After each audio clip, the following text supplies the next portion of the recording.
welcome to the Good Enough Gaming Podcast, where a bunch of 30-something nerds talk about all things gaming and the like. We are your average enthusiasts that try our best to dive into the shows, games, and movies that we nerds like to indulge in. Obviously, today's a special episode, and we are going to be celebrating our favorites for sure. I'm your host, Kyle, and I'm joined by Jordan, Trevor, and Daryl. Here's a small taste of what you can expect today.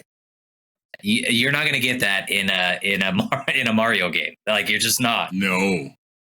Today's episode is a very special one, and it's entitled Final Four Loko. Oh.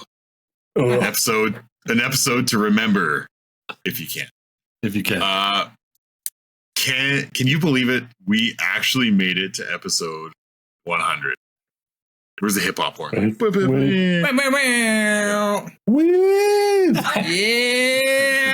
baby! The Sweet 16 games of 2023 were decided last episode, and tonight we're going to go through each of these matchup brackets to decide the final four.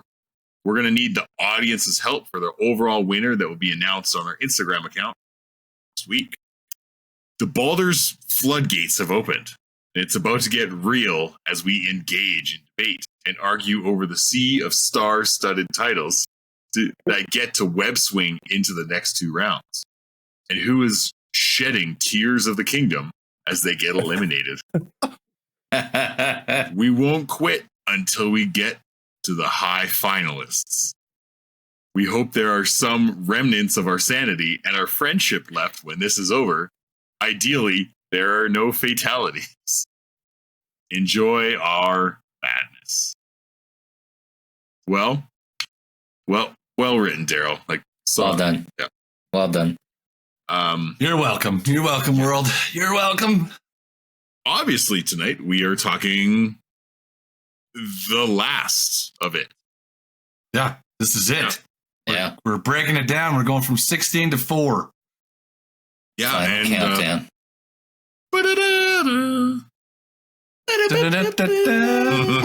That's all I wanted. Great. It's the final countdown. So I think we're gonna mix up the order a bit tonight. I'm not gonna go quarter 1, 2, 3, 4 because We're going all over the place. Yeah, Great. That's your brain in a nutshell. Yeah. That checks out. Daryl's grabbing the red string so he can start drawing a fucking map. No, he's getting ready to put a Subway Surfer video over top, so I can focus at the same time as Yeah. yeah. This is our 100th episode. This is our Christmassy episode. So many things wrapped into one. I squeezed into the sweater for you. Yeah. Trevor, light it up. I bought this as a much skinnier man.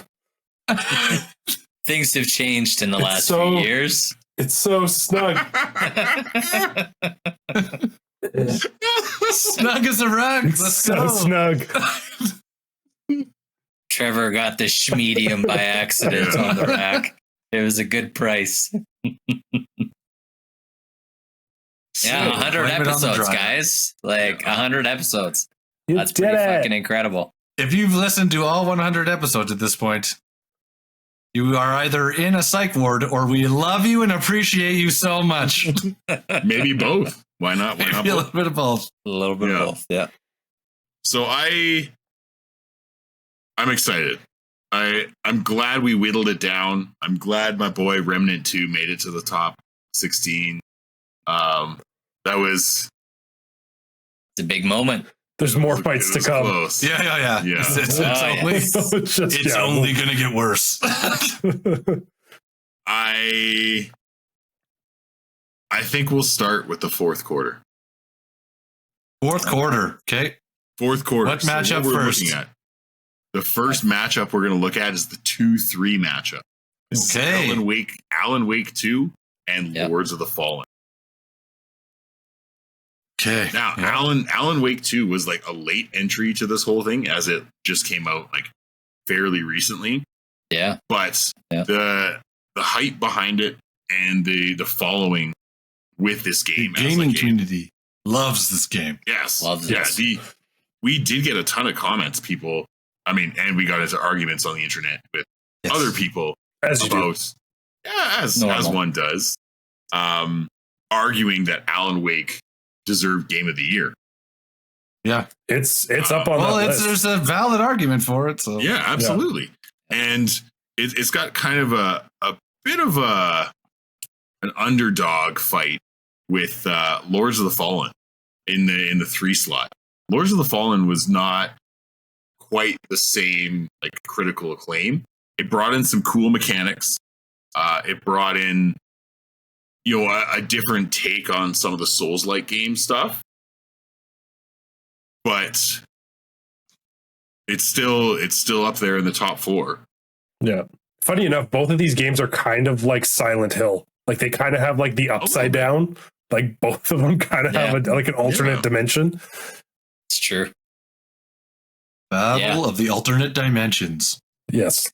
I mean, pretty impressive to see two games from like relatively smaller developers. I mean, obviously Remedy with Alan Wake is very well known, but like this isn't a Ubisoft or an EA or like one of the huge guys out there. So, cool to see 2 games reviewed really well. The player base on both seems to really enjoy them.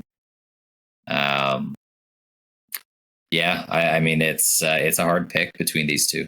Now, they actually came out within 2 weeks of each other. Yeah. Yeah. Alan Wake released first, Alan Wake second. Yeah. The Metacritic, just to give you guys some background into it, the Metacritic score for Alan Wake 2, the Metascore is an 88.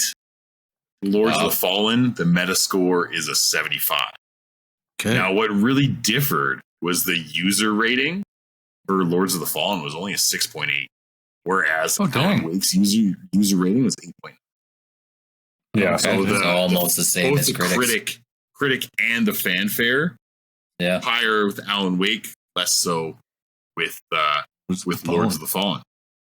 Yeah, I think honestly, Alan Wake, they blew it out of the park. Like I think a lot of people came in expecting it to be kind of like a Tomb Raider, kind of just like I know what to expect of this game, kind of a meh experience. Yeah. But it sounds like this game has just blown people's socks off.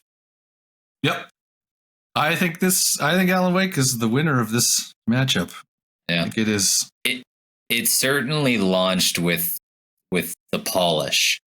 Yes. I think if there's anything to take out of 2023 from a gaming perspective, it's that like the AA developer that's trying to elevate and make a AAA game. Most of those devs this year launched, like I'm not going to say perfect game, but from a polished perspective, Remnant 2, Alan Wake, Baldur's Gate, all of these games launched functional. They ran well. They played well. Holistic. Oh yeah. It was a full all-encompassing launch. And, like I played Lords of the Fallen. I really enjoyed that game. But there are some technical hiccups there. And I know in my experience playing Control or the original Alan Wake, those games just run super well. They're fun to play. They're not glitchy. The mechanics feel really good. So, I mean, you got to give it to developers this year for that. Sea of Stars would be another one, like an indie dev. That game runs incredibly well and plays well. So yeah, as much as I love Lords of the Fallen, I can't argue with you guys. I think Alan Wake is I think they're an easy winner. Are we unanimous? Unanimous. Yeah, I think Alan Wake. Moving on. First one of the night.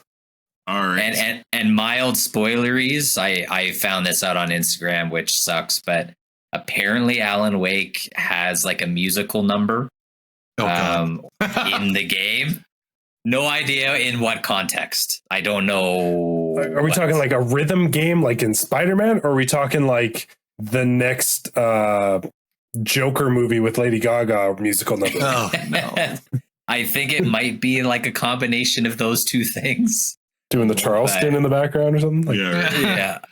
I just know that when I stumbled across it, everybody was like blown away that was the last thing they had on like their bingo card of what to see in Alan Wake. You know, when I think Alan Wake, I sure think musical. Yeah, so lots of surprises in that game from what I've heard. All right, sweet. All right, okay. Next one in the bracket is the number 1 seed Spider-Man 2 versus the 4 seed in Super Mario Wonder. This we're going to another quarter 4 matchup. Yeah. This now I'm gonna obviously we've got a little bias into the Spider-Man side of things here, but would you be surprised if I told you that both the Metacritic Metascore and user score for Super Mario Brothers is higher than Spider-Man? I would not be surprised by that because the Nintendo fanfare does not falter. Yeah. No. So it's only by a little bit. The Metascore, Super Mario is a 92, whereas Marvel Spider-Man is a 90. And the user score is a 9.2 for Mario versus a 9.1 for Spider-Man. Wow, this is close. This is a close matchup. I know. And I realize these are both sort of like sequels. It's the next side-scroller Super Mario. It's the second Spider-Man game. But when I tell you third? Well, 2.5. I guess Miles Morales was a complete game. Yeah. But when I tell you the amount of hype and anticipation towards Spider-Man 2 versus Mario Brothers, thick Spider-Man peach, thick elephant peach. The internet is so weird. It's broken. It's a bad place. It's got a lot of thunk with that trunk. You know what I'm saying? Yeah. Now, the Spider-Man 2 is a platinum game by all of us. Yep. Yes. Trevor, you did. Yeah. Exceptionally fast for some of us. Yeah. Daryl, I'm pointing wherever Daryl is. It matches up. Yeah, wherever Daryl is. There you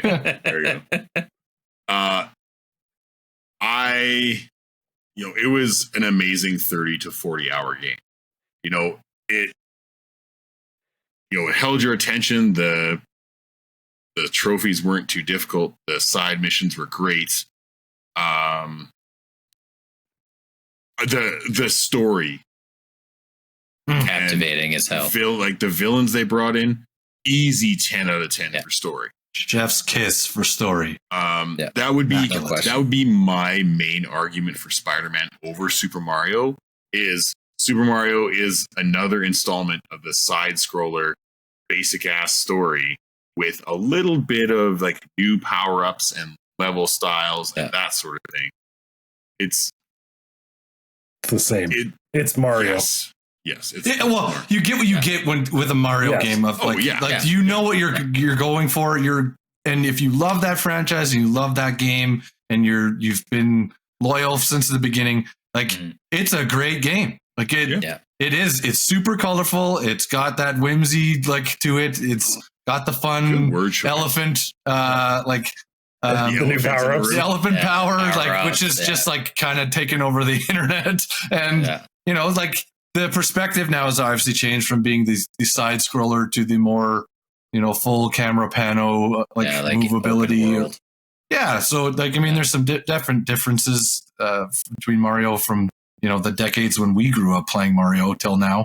But it's still a very solid game. And I can't think of a single Mario franchise game, the actual Mario going through the levels game that has ever been to Jordan's point earlier, that's ever been a dud or has ever not come out complete and ready to go.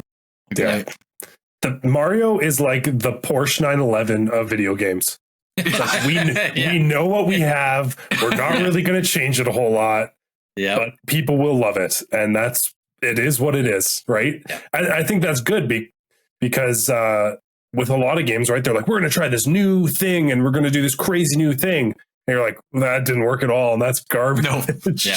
Yeah. Why did we need this new thing? Yeah. Don't do too much. Just stick with what you know. And that's the nice thing with Mario. There's you've got the Mario 3D, you've got Mario Odyssey, you've got other versions of Mario Kart. Yeah. Like, just stay in your lane. That's all it is. And it works really well. It does. It's good for making money. It's good for sales. Yeah. When Nintendo they do get a pretty big free pass with some of their franchises like Zelda and Mario, where, to Trevor's point, there doesn't have to be a lot of innovation. And that fan base is going to be there on day one, lined up saying, take my money. You know? Sounds like a other Nintendo game we're going to talk about later. Yeah. So, I still prefer Mario side scrollers over the open world ones. I don't know, just for me, like, everybody reveres Odyssey. I actually didn't like that as much as some of their side scroller ones. But that's a whole other Super Mario for life, man. It's best one. Yeah. Yeah. But yeah, I mean, between the two games, if it was just comparing like gameplay mechanics to gameplay mechanics, then I think this is a far closer contest. But like Kyle said, that Spider-Man 2, the narrative alone and how they weave that into essentially 3 full games, and having callbacks to previous characters and what happened in the first one, and like having full character arcs with emotional consequences. You're not going to get that in a Mario game. Like, you're just not. No. Like Peter's struggle with Venom through the game was just so phenomenal. And like, obviously, like, it because if you are familiar with the comics at all, but like, or just Tobey Maguire, but like just seeing it, getting to play it out and kind of knowing what's coming, is, I mean, the Craven scene in Times Square still. It's incredible.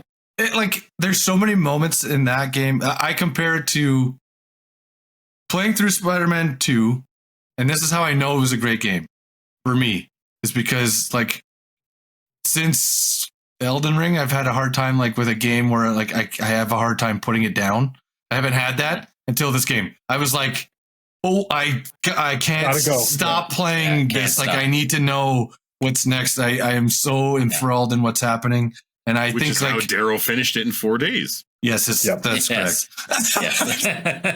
Might have been 3. But anyways, it's just one of those, the story was so good and so gripping. I equate this to like how people felt about the first Last of Us game for me, like where it was like, you're so enthralled in what's happening and you're just compelled to keep going.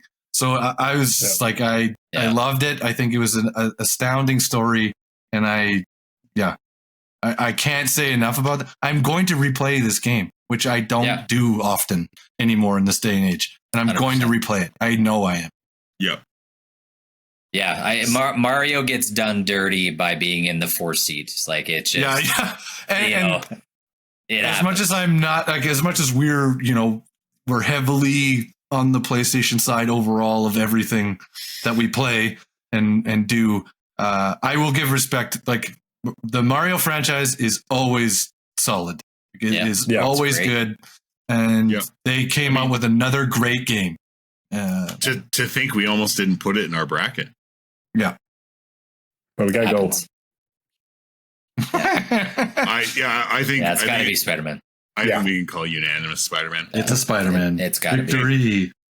All right. Well, do we want to establish the winner of the rest of quarter 4? Nope. Let's go to Okay. Nope. Let's do all our first rounds. It's like March Madness, Kyle. You gotta watch all the Sweet 16 games first, right? Right. Who is this guy trying to skip ahead a week on the programming? Yeah. Okay. I only care about Duke. I don't want to watch anyone else. Yeah, fuck everybody else. The worst kind of fan, a Duke fan. All right, we're moving to quarter 1 now. Oh, dang. So this is diagonal. Jump around. Hogwarts Legacy versus Sons of the Forest. And that's such a perfect lineup. Diagonally. Harry Potter people will know what I'm talking about. Yeah. So Hogwarts Legacy versus Sons of the Forest as a 1-4, and Hi-Fi Rush versus Fire Emblem Engage as a 2-3. Yep. So as with the previous one, we're going to start with the 2-3. Okay. Background knowledge here. These games released within 5 days of each other. Sweet. Oh wow. Yeah. Hi-Fi Rush as a rating with the Metascore and user score is actually pretty consistent. The Metascore is an 87 and the user score is an 8.9. Wow, that's great. Wow, that's close. That's great. Quite highly rated. Yep.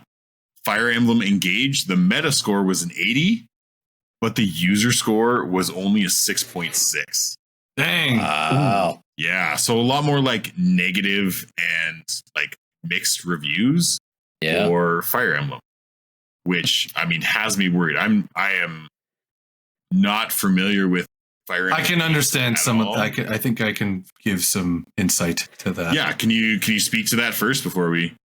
Yeah, so for the newest Fire Emblem game for this year, Engage, they use a new sort of support system on top of what's already there. So Fire Emblem is like a huge board game, sort of chess-like playing type game, where you have multiple like army units, and they have different like strengths and weaknesses and stuff, and you can move different spaces across this gridded board and whatever.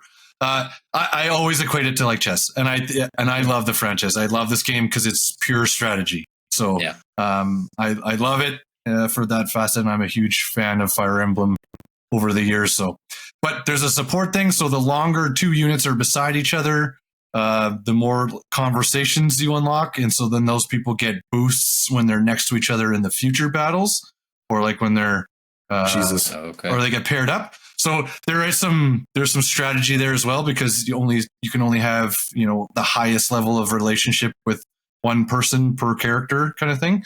So you're basically choosing like, oh, I love these two paired up together. One uses an axe, the other one uses a sword, kind of thing. Like, so you pair that up. Now in Engage, so in the new game, there's another component with that, with these rings, that there's only so many, so not every character can wear one, and they house the sort of soul of previous great characters from the franchise, like across all the games, and so that now becomes another layer of support that you can use and level up with each character to get even more bonuses to your characters and so forth.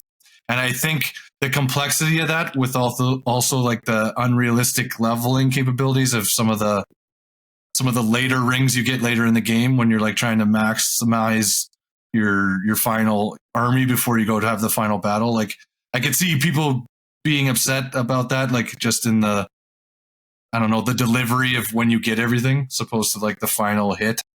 And they come and go as you. That's the other frustrating thing, is like, you collect all of them, then they get stolen, and then you have to collect some other new ones, and then you get them back later, and you're like, well, I'm trying to cycle these through my party so that everybody is leveled up with this, and I get more experience, and it's like, wow, that's kind of a bust. And Three Houses and this game Engage did something very similar, where there's this massive compound that you end up on in between the actual battles on the boards.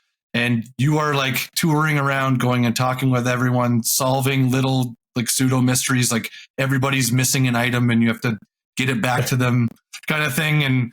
And there's just a lot of that, which if you're going to do all of it, it eats up a shitload of time, and it can become really tedious.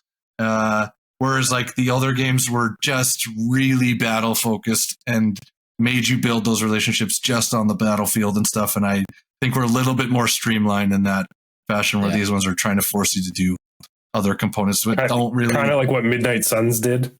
Yeah, exactly. Well, Midnight Suns, I think, is built kind of based on Fire Emblem. Yeah. They took inspiration from that. Yeah. So That's why I think that some of the other components is why the score isn't as high from the public. Yeah, just like user time. Just a lot of fluff. Yeah. Yes. Yeah. Whereas, I mean, we can look at Hi-Fi Rush and it is you're into it. Yeah. Right? Like it's a vastly different game. Very opposite ends of the spectrum. Yeah. Fire Emblem is a bit more tedious, and Hi-Fi Rush is like the whole aesthetic of the game isn't just like the combat itself, but like the whole vibe that it gives off with the music, and everything is like pulsing to the music as well, giving you cues as to when to engage in fighting and like timing your hits. The animation is super cool too. It's so cool. Yeah, like this is a third person action game, but they've thrown on top of that a rhythm component. Yeah. And so you do more damage, you get higher scores, and you get like multipliers if you attack on the beat of whatever the music is.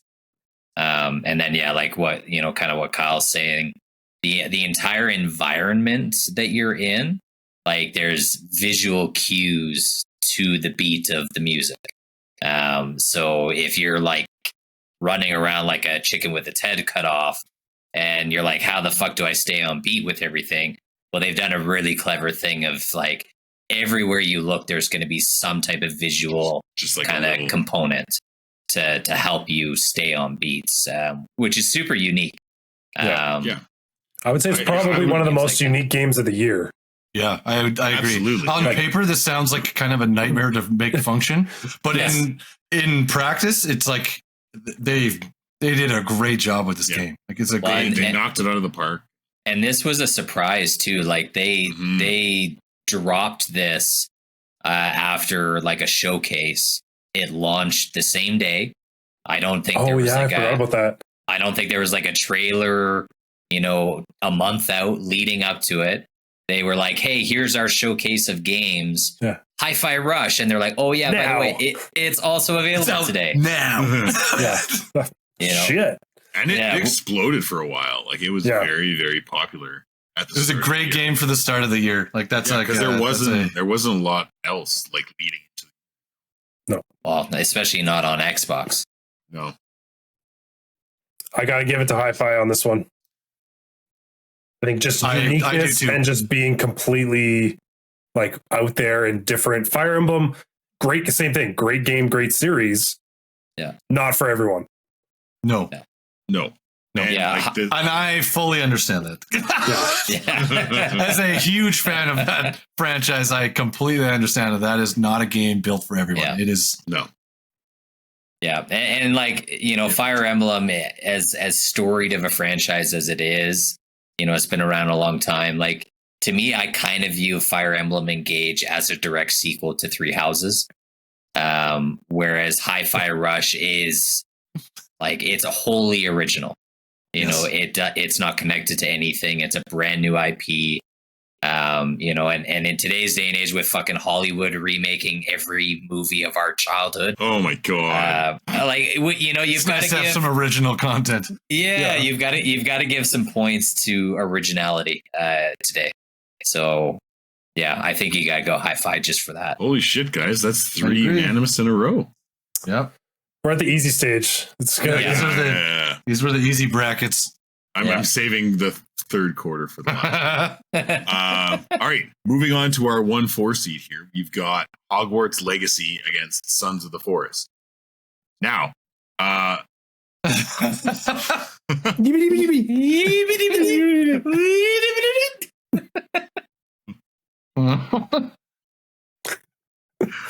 okay. So if Trevor and Jordan Kyle is free playing with each other's wands, we can Expelliarmus any doubts. And surprised you even know that. Yeah, good for you. Thanks, guys. I watched the movies once. So Hogwarts Legacy, Metacritic, quite favorable, an 84 with the Metascore and an 8.5 on the user side of things. Close again, pretty accurate. Yeah. Surprised the users were so friendly. Sons of the Forest, however, is still pre-release.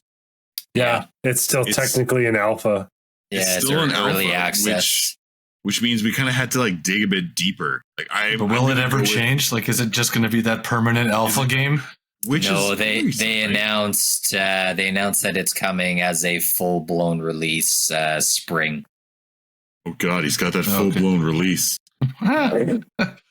Sorry, Sons of Force, you won't be in our Game of the Year conversation next year. You can't have a repeat.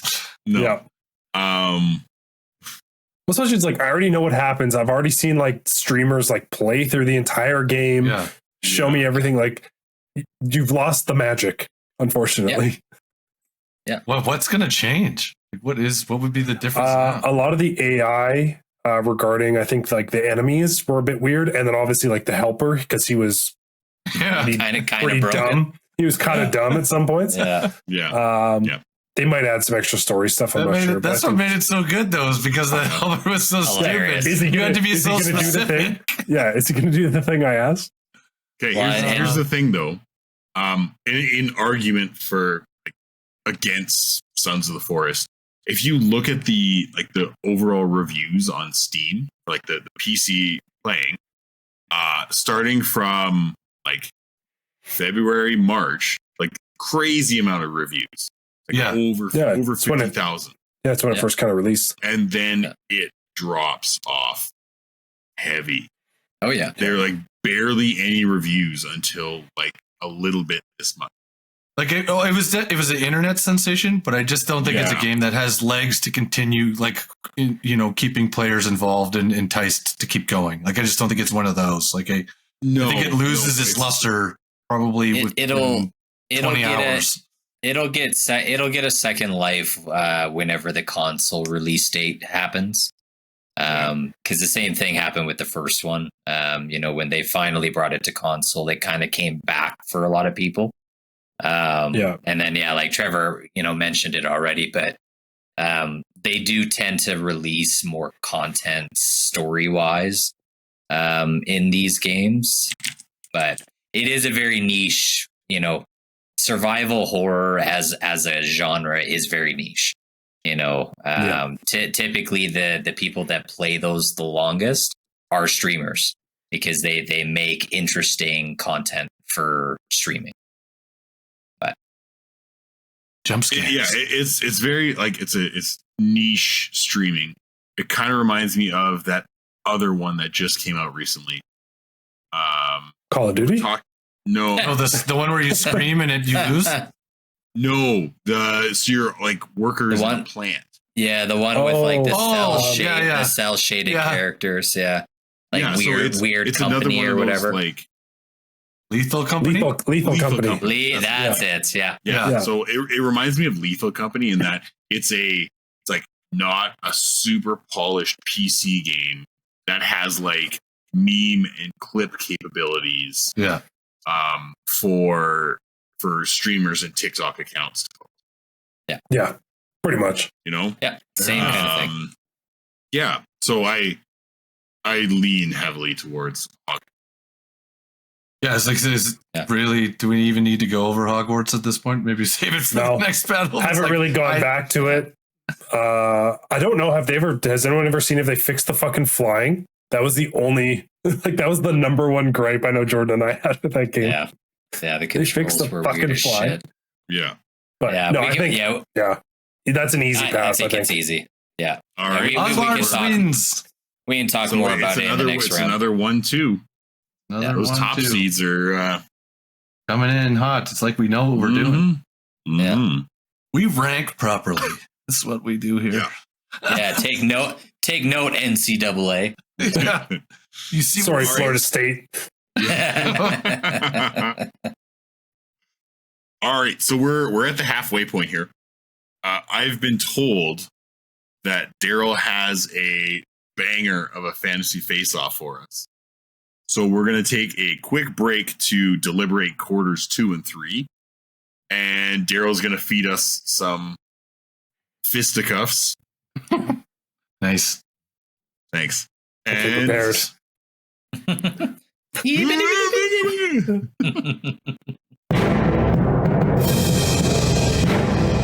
Fantasy Face-Off. Fight.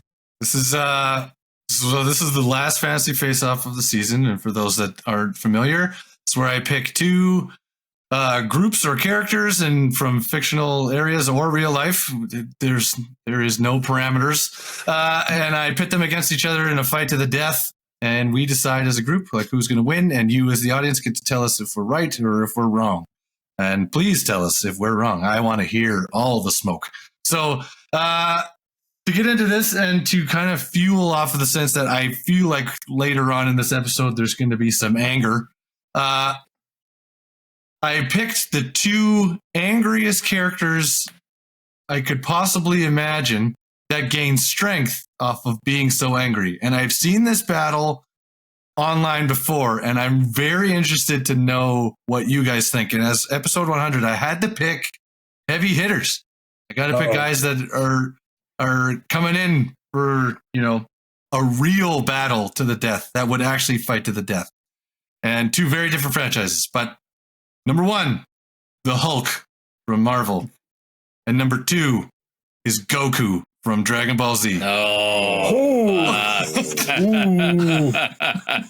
Sounds like UFC number one when they've got like a little skinny guy fighting like a huge guy. There's no weight class. Just free fighting in the street.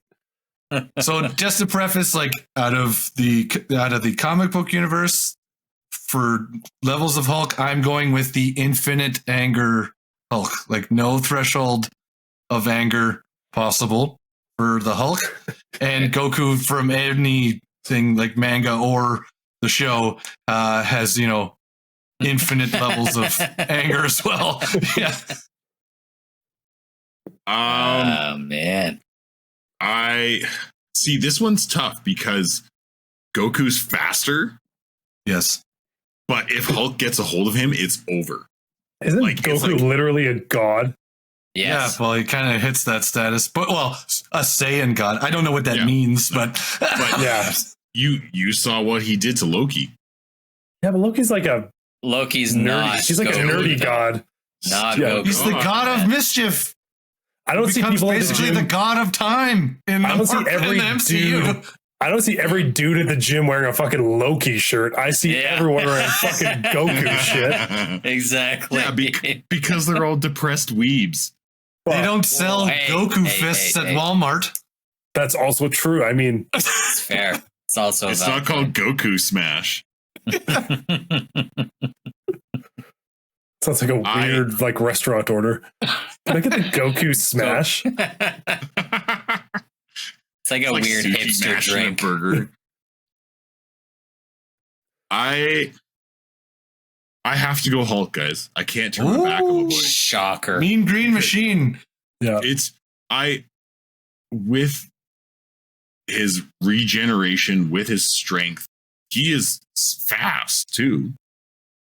If he makes contact with Goku and gets a hold of him, it's done. That's an interesting power he brought up too. It's like, you got to think of the regeneration. Yeah. It's actually... He literally ripped Wolverine in half, threw him across the world. Yeah. Oof, I forgot about that. Yeah. I gotta go the other way. I'm going Goku. Let's go. Yes! Oh, I got to. Goku is taking like fucking Kamehamehas to the face.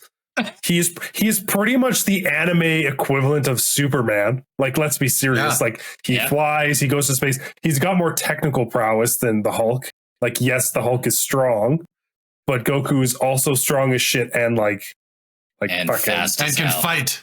Yeah, like he's a martial artist. Yeah. Okay, but is it going to take him 9 episodes to charge up? I mean, is he just going to stand there? And go, that's just for effect, Kyle. We're just getting commercial time here. We're just getting paid to do that. That's the reasoning for that. Yeah. The studio said we had to fill 50 episodes. We're going to fill 50 episodes. Like, for context, Daryl, does Goku have access to senzu beans? That's a good... No, it's one-on-one. Yeah. Just in a fucking barren wasteland. One senzu bean. One bean? One bean. No Dragon Balls. Just one bean. No Dragon Balls. No wishes. I mean, he could come back if he died, if he got ripped in half. They could technically bring him back to life. But there's no Dragon Balls involved. He's been ported to a neutral playing ground. If there's a bean involved, I'm going Goku as well. Because like he's got the brute force strength. He's got the speed. He's got the touch. You got the touch, dude. He's got the power. I mean, the dude's a literal god. In the newer stories, like it's hard to beat that. He's stopped planets from imploding. The Hulk saved an entire race. How do you save an entire race just by smashing? Like, how do you do that? His blood saved the entire planet. No, I think fight wise, I gotta go Goku. Like that, he lives for that. He's excited when a new villain shows up because he's like, "Hey, I want to fight that fucking guy." He does always rise to the occasion. It might take 25 episodes to get through it, but he does always eventually rise to the occasion. Yeah, that's just anime timeline. Yeah, it's gonna be such a long fight, though. It might take. I honestly, I was gonna say like this fight would take forever to finish. Forever. This would take so long to actually have a winner. But just one more like throw in Kyle's face. Let's not forget that Hulk was defeated by Thanos and turned into like a sniveling little bitch by Thanos. In the MCU, it's true. In the MCU, did the Hulk dirty, man. The Hulk in the comics is fucking awesome, but they did dirty. They kind of powered him down a little bit. Yeah. Useless. I wanted an actual Planet Hulk movie. I wanted them to. I didn't want the like ride off into the sunset. Nobody got to touch my palm and turn me back into Bruce Banner plane ride. I got strapped to the Hulkbuster and jettisoned off into another galaxy. Like I wanted that in the where movie. I started a family. Yeah. We stole cars and VCRs. I'm now the ruler of a planet. Yeah, that's what we wanted. That's what I wanted. That's what I wanted. Okay, well, you heard it here, folks. Damn it. The age-old question has been settled here on the Good Enough Gaming Podcast. Goku is the winner. If you disagree, help me out. Give me reasons. Help Kyle out. Yeah. Back it up with pseudoscience. Yeah. Okay, so Christith. Okay. We're going to get back on track here. We're going to move to quarter 2. Okay. Which is it's going to get a little spicier. 4 yeah, this is here we go. Diablo 4 versus Star Wars Jedi Survivor as 1-4. And Legend of Zelda Tears of the Kingdom versus Final Fantasy 16 as a 2-3, respectively. Yeah. Right here, we're about to start doing this. Yeah.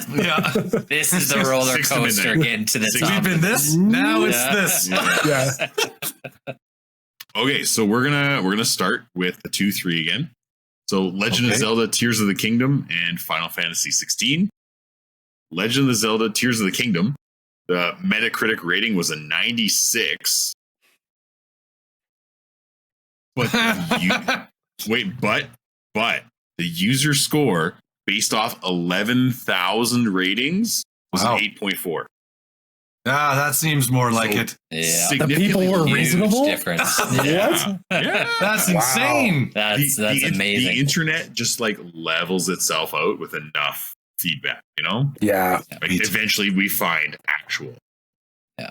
On the other side, Final Fantasy 16 was the Metascore of 87 and a user score of 8.1.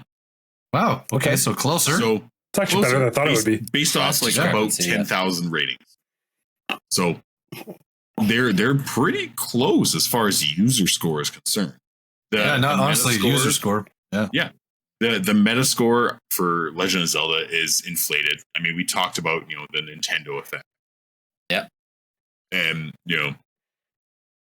there seems to be this weird push to like Well, the problem here with that, and like the science, just so our listeners understand, like I shit on Zelda all the time. I don't really care. But like, if you look at the Metascore and the user score for Mario, that was almost dead on. Yeah, almost identical. You look at the Metascore and the user score for Zelda, there's a big discrepancy. And that's like usually my problem with, that was my problem with Breath of the Wild. That's my problem with this game too. There is regarded to be better than what it actually is. I feel like it's just like for like 8 months of the year, like reviewers are just given these like absolute brick games from Nintendo, right? Here's Pokemon where nothing works and there's one tree in this field, right? Or like Wario where you're given this like actual like games for really little kids, which is, I mean, it's a market, but it's not what people want to play. And then like, here we polished the game kind of, and here's a full complete game. And everyone's like, oh my God, it works. Oh, this is incredible. Yeah. Just like by comparison, it's just like, holy shit. I mean, I've been pretty vocal about this before, but like to me, Breath of the Wild and Tears of the Kingdom aren't even the best Zelda games. They're not even the best games in the franchise. No. And I'm not just talking from a gameplay perspective, because sure, those games do have some pretty cool mechanics, especially Tears of the Kingdom, what they added in, with this one. It's nuts. No doubt about it. But that's where it hangs its hat, and that's kind of where it stops. You know, that game runs like a potato on the Switch. You know, you're lucky to get a consistent 30 FPS on that thing. There's virtually no story, and whatever story is there feels like it's just retreading the same ground as Breath of the Wild. Yeah. And we talked about the merits of story via like Spider-Man and that sort of thing, right? Yes. Yeah. There's a big weight on the narrative that a game plays. Especially if you're going to be marketed and coined as a story franchise or a story game. Yeah. You know, if this game was like Zelda Minecraft, build whatever the fuck you want and there's no story, that's a whole different conversation. But like, agreed. This is a Zelda story narrative game. Where the fuck is the story? Yeah. A lot of the quests are extremely repetitive. They're very simple from what I remember as well from Breath of the Wild. It's like, help this person do a thing, right? Or you've got your like major boss over there, and pick up some dog poop on the ground. Like, and that's what you're saying. Like, there's a lot of like little puzzly things. There's a lot of fun little tidbits. Yeah. But it doesn't equate to like a holistic story where I'm like, oh my God, what just happened? Right. You're just like, cool. I put some rocks in a circle and a Korok appeared. Like, yeah. Now I'm going to kill it. In a super sadistic way. Yeah. I'll give it merit for like the creative problem solving that it, engaged the community in. Like people were solving dungeon puzzles and that sort of thing in really cool ways. It was wild. Some the of the creations that people made were phenomenal. And like that, cool. like much to Jordan's point, it's like that's the best facet of the game. And that's what really lends itself to the users, and rightfully so, because it's super open and like fully customizable in lots of different facets, which makes for cool creations. Like a game that has that level of that involved, it's fantastic. And for what the Switch is capable of, to be able to put that into the game is remarkable. Also impressive. Yeah. But I want a dark, gritty story. But I want a story. Yeah. I want like a story. Ocarina of Time. Like go back for how many fucking years to N64, and you've got like weight to a story, which is what makes it good. And it's where all these characters come from. Then they're like, oh yeah, remember that story we had one time? You're like, yeah, I want more of that. Honestly, I compare the user experience being open-ended to Baldur's Gate 3, and we'll get into that a little bit more when we talk about it. But like at least with that game, there still is an incredibly deep narrative and engaging story with very interesting characters, where Zelda doesn't have that. There are consequences to your actions. Yeah. You know, and like if I strap a goblin to a fucking bench and laser it to death in Zelda, there's no consequences to that. I can do it as many times as I want, and it has no has nothing to do with the story in any way. So what you're saying is Tears of the Kingdom is a game for sociopaths. Pretty much. Well, I mean, if you saw what some people did to those Koroks, some of those TikToks and Instagram reels, I was like, yeah, it's like somebody might need therapy after this. Yeah. It's like, like these like this is like Saw level of like intricate torture devices. Yeah, some of the shit people came up with was a bit concerning. Yeah. Yeah. Yeah, oh, but my goodness. To me, there's too much of the, like Pokemon got shit on last year for a lot of things, and it rightfully so. Rightfully so, absolutely. But that franchise didn't get the benefit of the doubt, of being a Nintendo franchise. Whereas, like with Tears of the Kingdom, a lot of people are okay glancing over what this game does very lackluster. And rave about the one mechanic that they added. And again, incredible mechanic to even be functional on the Switch. Yeah. Like I know for real though. Like game. Yeah. It's like it is like whoever programmed that deserves a fucking raise and a half, because like that is a feat by itself alone. That's what makes the game as regarded as it is, really. Like I don't think there's any other component that make it as revered as it is. That's the only thing people will remember about Tears of the Kingdom. Building wacky shit. Yeah. You talk about that game 10 years from now, that's going to be the thing that people talk about. It's not going to be like Ocarina of Time. The first time I pulled the Master Sword out of the stone and like... Yeah. Nobody's going to talk about the story with Tears of the Kingdom. It's just going to be about the shit they built. Yeah. It's like, okay... moving Minecraft. Yeah. It's just engineering simulator. Okay, now that the roast of Tears of the Kingdom is over. Daryl, being our resident Final Fantasarian. Yeah, Daryl's our local fantasy. Oh, hey. Hot local Daryls in your area. We'll have his phone number on the bottom of the screen for this episode. Final Fantasy 16. Jordan has actually played this, so I'll let Jordan speak a little bit more about it. But everything I know about this game, it has similar shortcomings in some of the performance of the actual game. But the difference here is that the story is really, really good. Which is what Final Fantasy hangs its hat on. Correct. Always. It's like, they've released some shit games. Oh. They've released some broken shit games, but the story is good. Stories are great. Yeah. It's always for the most part, the mainstay parts of the franchise, like the actual numbered Final Fantasy titles, usually don't miss with, with a story.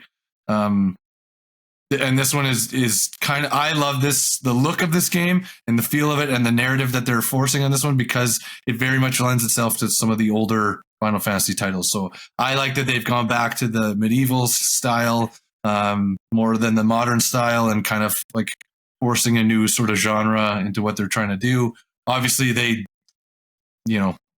timelines are all over the place and technology is all over the place in the games. But this one the characters look great.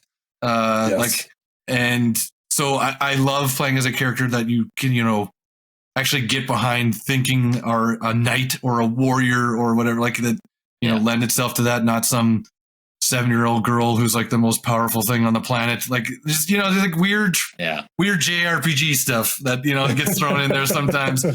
And, but the character design in this, and, the summons battles, like basically being like Zord battles in like Power Rangers, that stuff is phenomenal, just phenomenal. But it does have performance barriers. Big knock. No blitzball. Where's the blitzball? No underwater soccer. Don't shit on it. I actually loved playing blitzball in the 10. I love that. That's the best mini game. Oh man. I mean, it's better than fishing. Yeah. Oh fuck yeah. Every other JRPG. Get fishing out of JRPGs, man. Why does everything have to have fishing now? Some weird fantasy about fishing in Japan, I guess. I don't know. Yeah, I don't know. Yeah, I mean, Daryl kind of hit the nail on the head. I'll also add too that like Final Fantasy 16, if we had a category for best in-game soundtrack or like music, it's this game this year. Okay. The soundtrack absolutely slaps. Every big moment, whether it be a boss fight or character reveal or like a big cut scene, it's got the highest highs and like the best lows. It just sucks you into that universe. And I'm with Daryl. I'm so happy that they went to more of that medieval kind of darker tone, more mature. There's a lot more like gore and violence in this. Right off the hop in that game, it's two kingdoms in war against each other, and like it takes place on a battlefield, and like it shows you the stakes in this world that like shit is not okay, and you kind of get stuck in the middle of it. So yeah, the story is great. Music's phenomenal. It's one of the best looking Final Fantasy games that we've ever had. Square Enix always has made like their games usually kind of push the envelope on whatever console that they come out on. There's some technical issues with this game, and I know I've talked about that in previous episodes. I'm hoping that some of those things get fixed. I know the frame rate is still a huge issue on console. I'm sure it's probably better on PC, but it's made certain parts a little bit harder to play because this is a very fast, fluid action game. If you've ever played Devil May Cry, any of those games, this is very similar combat and a very similar pace. And when you've got the frame rate, jumping from like a smooth 60 down to a 30 and like just hopscotching all over the place, it's pretty jarring when it happens. So that would be my biggest gripe with the game. But the points that we give Spider-Man 2 earlier for having a strong narrative with characters that you give a shit about, you've got to give those same kudos to Final Fantasy 16, especially when we're trying to compare it over Tears of the Kingdom, because that's something that this has in spades that Zelda does not have. All right. This is tough. Yeah. Votes? I don't know if this will be a unanimous one. I don't know. This is tough because Final Fantasy wins on the on the storytelling and the character development, whereas like Zelda is just a really enjoyable play, like because it's very playful. It's kind of easy to pick up, innovative. And it's like very like game mechanics. And it broke the internet. It did. It broke the internet, and like it was highly touted. And I am not like I appreciate good games, so I'll always stick with that. And so I'm trying not to be biased here as I go through, but I always there's shortcomings you can forgive and there's shortcomings you can't forgive for me in games. And just like having a few frame rate issues and still enjoying the story and playing the game, to me, is more valuable than having a game that I don't feel invested in, that's just playful and kind of fun to experience. So I am actually leaning towards Final Fantasy 16, but I know that that's probably going to piss a lot of people off because we did roast Tears of the Kingdom, but I don't think it's as... Breath of the Wild was what it was, and if this was Breath of the Wild, I actually think I would have voted Breath of the Wild. Like just to clarify, if this was the first time we'd seen it, not a giant expansion on a game that's already come out. I gotta go with Daryl. I'm looking back through, like, if you look through the list of the previous like Game of the Year winners, for the most part, aside from like, I mean, I guess the original Breath of the Wild, but even then it was pretty innovative at the time. and like Overwatch, which I can't believe won Game of the Year. Yeah. Like everything on this list since they've done it, it's all about narrative. It's all about like the weight of the game. Yeah. So I think based on that alone, I'd have to go with Final Fantasy. Yeah. Sure. Yeah. I mean, to me, one gameplay mechanic doesn't trump everything else. No. I generally don't play open sandbox type games like Minecraft, where it's just about, kind of fucking around with the mechanics that are given to you. Like, here's the toolbox, do as you will. Yeah. I'm with Daryl. Like, I have to care about the characters and the story. And, a lot of that stuff draws me into different worlds and, and trying different types of games. I would have never have played a tactics game like Fire Emblem if it weren't for the story and the characters. Yep. So yeah, for me, on that alone, I got to go Final Fantasy 16 as well. First upset. Yeah. Wow. Yep. And This isn't, folks. This isn't because we just hate Tears of the Kingdom. No, I want to like a Zelda game. It's closer than I think I maybe made it sound. I was this close to voting the other way, but yeah. All right. So first upset of the bracket. I would love a Switch 2. Tears of the Kingdom. Give me a Switch 2, and on release, give me like a shorter Zelda, like pure story game. Like that's new. Yeah, that would be great. Updated story. Oh, if you were to give me like a Twilight Princess kind of narrative, but then throw in all of the mechanics that Breath of the Wild and Tears of the Kingdom have, I'm there for it. Up. Yeah, sign me up. Yeah, just give me a hard hitting story. Yeah. All right. Moving on. Wow. Our 1-4 seed. Diablo 4 versus Star Wars Jedi Survivor. Yeah. I don't know. This one, I'm right there with you, man. I don't know. For reference, Diablo 4 released June 6th. The Metacritic score was 86. The user score. Well, I'm curious. 2.2. Damn. and some of these are recent too. Wow. Oh, fuck. Wow, that's vicious. That's whereas wow. Star Wars Jedi Survivor, 85 from Metacritic. So like very close. That's strong. That's a strong game. And a 6.5 user score. Okay, so there's a discrepancy there too, but this pains me to say, Tears of the Kingdom-esque. This pains me to say. I don't know if Diablo 4 has it.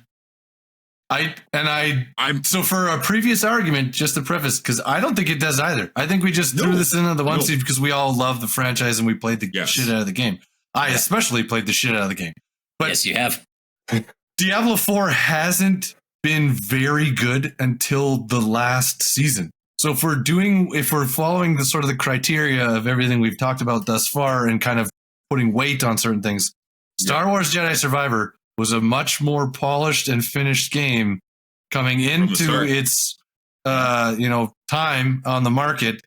Yep. And again, it was another one of those games for a short while there, kind of took over the internet where there's lots of clips and stuff happening, especially with like that one battle with that guy in the hallway that gets one shot, whatever, which was super funny. Like I love hilarious. That. Yeah, I think that's so funny.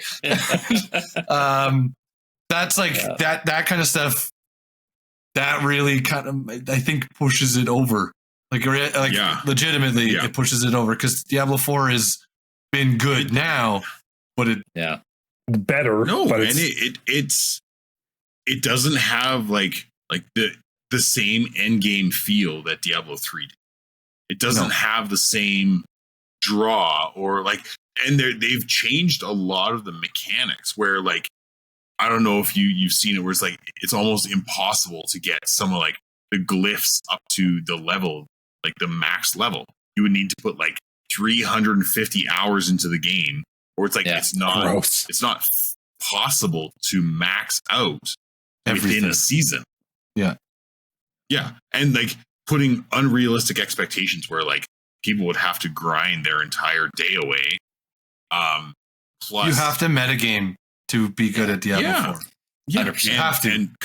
Completely insane, greedy microtransactions. Like these are really that's the worst part of the game. Like, what a $65 horse or whatever. Fuck off. Like, if I get microtransaction pop-ups from a game when I'm loading it up to try and play, that's a problem. It immediately turns me off. Immediately, absolutely.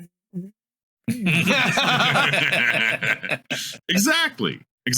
And that it just goes to show how much like a corporate, corporate C-suite decision making impacts like the joy and like the what point of the game should be about. It completely ruined it. Like them trying to put the real auction house in Diablo 3. Oh god! Like, we might be able to catch it. Broke that nightmare. game, and then everyone that game. Fuck you! This ruins the whole game. Yeah, and they pulled it out. Yeah. Whereas, I would love to see them get rid of the random rolled stats in Diablo 4. Like, I would love to see that go. I'd love to see gear just have a solidified stat attached to it. This is what it is. Not a range that you can get some max rolls on, or like that. That stuff turns me away from it. Like, where I'm like, I'm just going to get through the content, but I'm not going to care about like farming this till the whatever ends. Like, that stuff. The story, Diablo's story was great. I enjoyed the story with Lilith was phenomenal. The cutscenes, so good. Yeah, still industry standards. Yeah, some of the best. The gearing, the grind. Like I can't keep up. A casual gamer cannot keep up. That was what was nice about 3. Like 2 was This one's more like 2. But with seasonal content tacked onto it. Yeah, but you're gonna get seasonal with anything now. Like that's just the new standard for. Well, that's the sad thing, because like to me, unfortunately, Diablo is not a game that I play for seasonal content, and I haven't. I played to play with my friends. Like I haven't gone back since season 1 because I look at it, I'm like, fuck, it's already halfway through the next season and I haven't even started. Well, that's a wash. May as well wait for the next one. I'm not going to get through this. So, but how are we going to have our chicken paladin races? I know. Go back and play Diablo 3. Yeah, we're going back. Guys, it pains me to say, I'm voting Jedi Survivor. I think this is an upset. Like this is the upset bracket. Yeah, this is the upset bracket because I'm with you. I just think if we're using the same criteria that we've been, and we're trying to be consistent here, everybody. So I think we gotta. I think we gotta give it this. I think Diablo 4's out. I'll get some hate on. I'll get some hate on this, but like to me, Jedi Survivor is Assassin's Creed 1 to 2. Like a huge, like they took everything from the ground and said, okay, we're going to amp everything up to 11 and we're going to add in a bunch of new mechanics that are great quality of life features and new traversal mechanics, but we're still going to give you that same kick-ass narrative. And we're going to give you, that Star Wars music that any fucking person can pick up on from a mile away. Anyone. We're going to give you that too, And so, it just hits. It's the best Star Wars game that we have right now. That game, it makes me excited for the new Old Republic. Because that originally was new Old Republic. So good. But now that they're remaking it, the new Old Republic. I adored Jedi Survivor. I had some issues with the first one. And I know I had Trevor played the first one as well. Yeah. But all my gripes I had with the first game were fixed with this one. This was one of those games similar to Spider-Man where I would go to work the next day and I would still be like, shit, I need to go explore that area because there's got to be something cool over there. Yeah, got to get a new poncho. I wonder what's happening next. Got to get a new poncho. Yeah, and they branched off of the ponchos so you can actually get some cool fucking gear this time. So sick. Yeah. But yeah, no, I think it's good. All right, that's our first 4 upset. Upset. Guys. Yeah, 4-1 upset, baby. It's bound to happen. Yeah, It was. All right. trying to stay objective here. I know It's hard. tough. I'm trying. This one's going to be hard for me to stay This is going to be the hardest one. All right, This one's going to be this hard. is The barn burner here. We're going to quarter 3, which is Baldur's Gate versus Remnant 2 and Sea of Stars versus Mortal Kombat 1. We're going to start with Sea of Stars and MK1 because that's the 2-3 seed. Daryl. Daryl, it's gonna hurt, buddy. No, I have another story for this one so we know the scores because this also made me laugh. Okay, so Sea of Stars, Metascore 87, user score 8.1. Okay. Pretty close. Mortal Kombat 1, Metascore 83, user score 7.2. Yeah. A little bit lower. There's a little lower. less customer satisfaction. Yep. I would. Speaking of like Sea of Stars, I know I like for an RPG game like that to keep my attention for any amount of time It's a miracle. Yeah. is pretty astronomical. Yeah. Christmas miracle. It's a goddamn Christmas miracle. Yeah. And like I enjoyed it. I got distracted and other games came out, but Yeah, that's like fine. it happens. It drew me back. I did the exact same thing as you, Kyle, and I was just like, "Ooh, Sea of Stars is still on my thing. I haven't finished it." Went back recently. I've been playing it like every night, like just playing little tidbits here and there, and it's really good, and it gets better. That's the thing is like it kind of starts a little slow, but it just gets so good. Yeah. Mm-hmm. Once you get the timing down, like it's pretty hard to like kind of stop with that one too. It's a super enjoyable game. And the music, man. Fuck. yeah. Yeah, the music Battle slaps. music? That was the number one thing I was playing one night. My wife came home. She's like, "What are you playing?" Because she's standing there doing this. She's like, "What is this music?" I was like, "Oh, it's like a retro game." Yeah, it's catchy as hell, man. It brought me back to playing Chrono Trigger Yes. on like an emulator. Yeah. You know, like it felt very good and familiar with like just like the pixel graphics just has like a special place in art. Yeah. I think for us, because like that's what it started with for us. Like That's what we grew up with. pixelated stuff is where we began, and so it's really nice to have something like that. Like, and there's a lot of pixelated games now, like coming out that have that sort of art style, and I think for good reason because now all the developers are people our age that grew up on the original stuff. But it's so new gamers and old gamers can appreciate pixelated graphics and game styles. Yeah, and another one of those games that day one launch, perfect. Like fully content rich, no game breaking bugs, runs well, mechanics are great.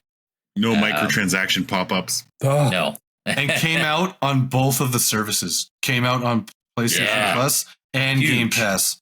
Yeah. So I think it did like a bunch of downloads that first day. Yes. Yeah, it was. Like, it was and that's kind of a crazy thing, and that's like that takes guts to just go out there and do that and have it have the following that it did, because it's not everything that hits that those free to plays that isn't a well known franchise or a well known game ever gets the love that maybe it deserves, because you're taking a leap of faith that people are going to play this game. Mm-hmm. Well, and a testament to how good this game is even coming out on those services within their first week, they absolutely smashed their projected sales. Their projected sales for the whole year. Yeah. They did that in a week. Wild. Yeah. So, that tells you how good the game is if it's free on a service and people are still paying for it. Yeah. Like, that tells you something. They did a bang up job. Did that come out on Nintendo too? Yep. Yeah, it's on the Switch. That's like the perfect Switch game for me. Yeah. Yeah. It's like the best parts Chrono Trigger and Super Mario RPG like wrapped into one package. Yeah. Yeah. All right. Now for Street Fighter's evil step sister. So this is the thing. So since we started this process and started this game of the year bracket, a lot of other things have started popping up on social media, and I don't want to say we're trend starters, but I swear every time we do something, things just start popping up, and so I think people are listening to what we're doing secretly.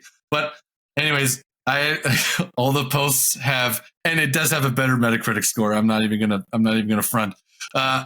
So Street Fighter 6, like not being in our top thing and us saying that Mortal Kombat is the better fighting game. I have made several comments on things just to stoke the fire about how Mortal Kombat is better than Street. Man, have I pissed off a lot of people, and I think it's so funny.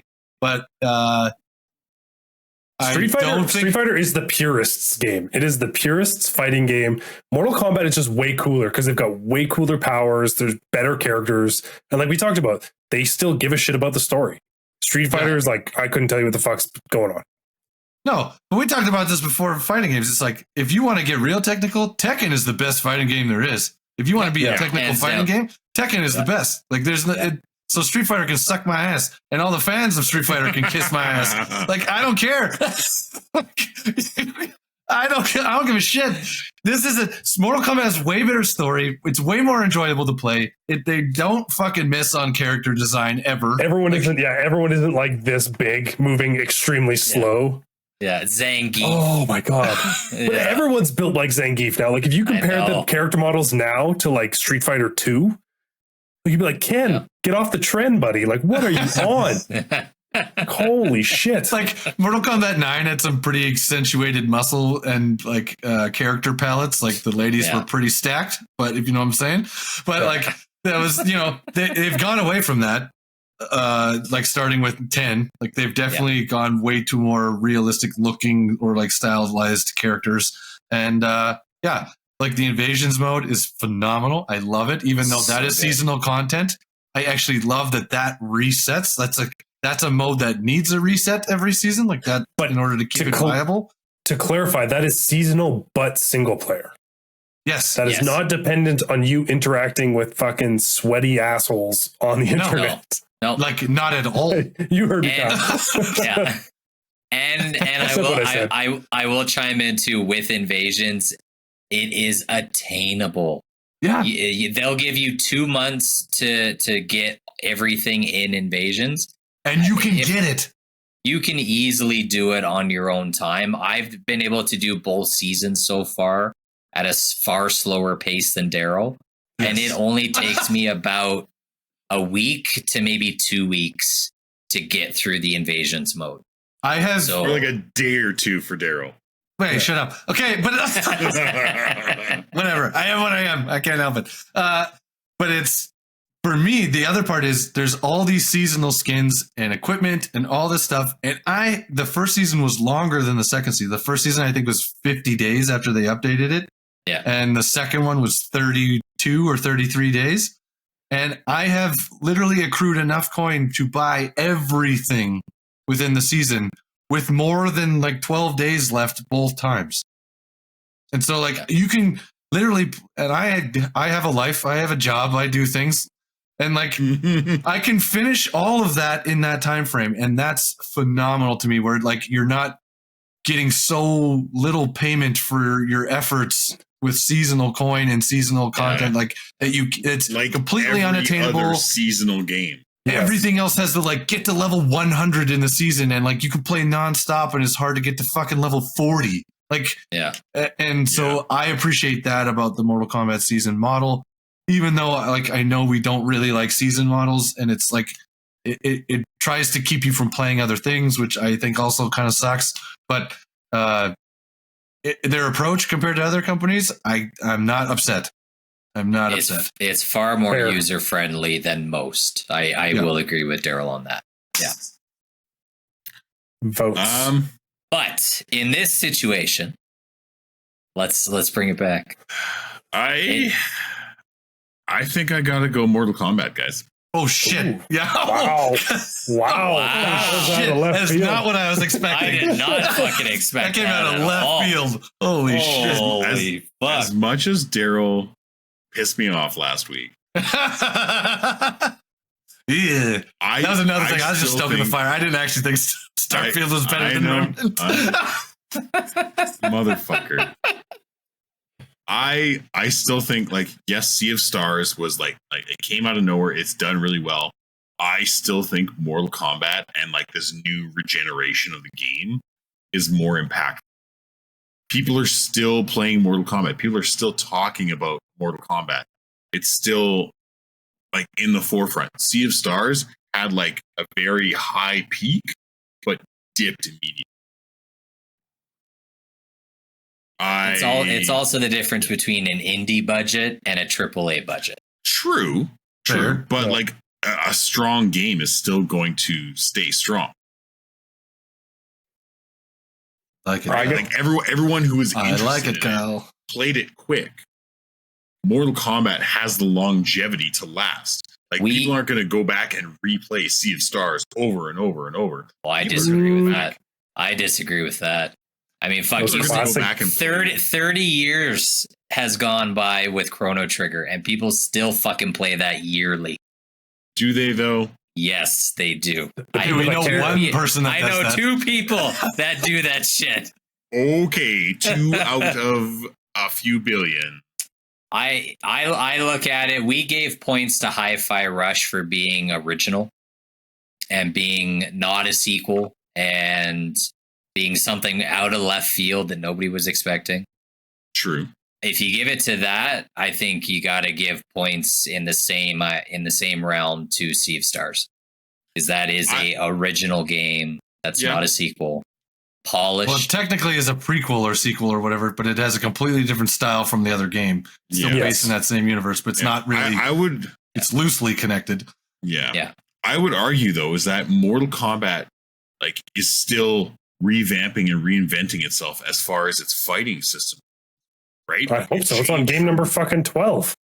Exactly. Right? Like but they're still trying to innovate within it. They're still bringing these crossover characters in. They're still bringing these brutalities.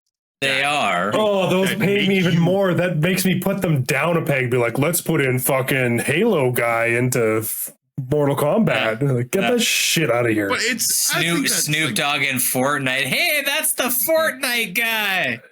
Fucking throw your ass in the river, you bitch. No, you know what? To me, the innovating on mechanics and things like that.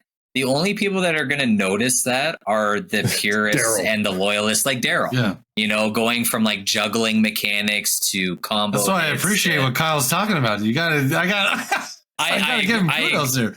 I agree with that, but you know, from like the general video game player out there, they're going to pick up Mortal Kombat 1 and they're going to be like, oh, it's another Mortal Kombat game that feels like the last one I played, but it looks a lot better and it's got some cool, you know, new characters that I haven't seen. Like, but at the end of the day, you're going to see Mortal Kombat 1 and you're going to know it's a Mortal Kombat game. Whereas like Sea of Stars, you're going to see that and you're going to be like, what the hell is that? Like, that looks gorgeous. You know, what is that? I got to check it out, you know? And so I think the originality component to it, as well as the polish and, you know, great story, great mechanics. I think you got to give it to Sea of Stars for that reason. I'm with Jordan. I think you got to go for the Oscars approach of like the artsy film versus like the big budget MCU film. You know, the one that no one's fucking heard of, but then everyone's like, shit, I got to go play that or I got to go watch that movie. It must be amazing. And it usually is, but it's the one that was low budget. It didn't get marketed and it is very, very good. That's a great analogy. Honestly, Daryl, I didn't think I was going to argue for Mortal Kombat tonight. No, I didn't. I was like, great, it's going to be 3-1 and I'm just going to have to sit here in shame. Like I for everything that Kyle said, I think that that's important. I think this game has more leg and more of like a follow through. But in order to keep the tournament going, because we can't really have a standstill, I will secede my vote for Mortal Kombat 1. Woo! So, but I would have voted for Mortal Kombat 1. I do think it's a more complete game, and I think it's good. Whatever wins is going to lose next round, in my opinion. Anyway. Yeah, that's exactly. Yes, that's true. So we're getting ahead of ourselves here. But no, And the reason I'll say this, and the only reason I will secede is because I do believe Mortal Kombat 11 was a better game than Mortal Kombat 1. And that is because of the accessibility and the other features of the game that I thought that they were starting to do really well, and they just let go of. Like I really missed the approach to the towers they had in that game, with like the different towers giving you like immediate rewards, and you could see what you were going to get before you did it. So like you didn't waste your time going and doing all of these towers to not get anything in return for it. Like if it wasn't going to pay you dividends, you just didn't do it. And I missed the AI loadouts. I missed like that part of the game a lot. I was really good at that, and I was really passionate about that. So I missed that stuff. And so I think like in just terms of like, if you're going to be the franchise that continually moves forward, it gets better and better and better and better. This was I love Invasions mode, don't get me wrong, but I do think it's like Mortal Kombat 11 to me was like a 9.4 game, and Mortal Kombat 1 to me is like a 9.1. Like it's got legs, but it's not quite as good as the last one. So that's kind of where I'm at. So I will secede the vote, and I will let Sea of Stars move through. I also don't want Kyle Retro Edge Art to be mad at me, so I'm just gonna let it. I'm just gonna let it through. Yeah. Okay, fair. Guys. I respect that. Last one. This is gonna be a short one. Yes. I think we can just say the winner and then move on. Congratulations, Remnant 2, on making it to the tournament, but you're quickly out. I do want to compare something for you two, just for like. Yeah, well, we've done the score for everything. We might as well do it now. Well, exactly. So, Remnant 2 coming in with a meta score of 80. Okay. But a user score of 6.9. Nice. Wow. Nice. Okay. Nice. Baldur's Gate 3 with a critic score or a meta score of 96. Wow. And a user score of 8.9. Wow, that's actually lower than I thought it would be. Okay, but let's talk about the immensity of the voting. Okay. For user scores for Remnant, there were 274 user ratings at the time of this recording. Baldur's Gate 3, there were 14,625 user ratings. Yeah. Yeah, that's a little bit of a difference. It's big. Yeah. Like it's the game and like destroyed the internet and set a new standard for what publishers should be putting out as a final product. So I watched an interview. We were talking about this the other day. That interview with like one of the guys from Larian, who was like, "Oh, we were hoping there was no bugs or nothing broke. We were hoping for like a 7 out of 10." And then they were just flabbergasted. Then they got a perfect 10 score. Like, not just from one place, but like consistently. All the places. Yeah. So I think quite easily, this is like a blowout win. Yeah. Yes. The only complaint I've ever heard. The only complaint I've ever heard about Baldur's Gate is people being like, "Oh, it's a turn-based game. Yeah, I'm not gonna fucking play that garbage." Oh, but they do such a good job. I know, but that's the only shitty argument that I've heard. The thing on this, the thing with that is, if you play with other people and your turns are all in a row, you can all take turns at the same time.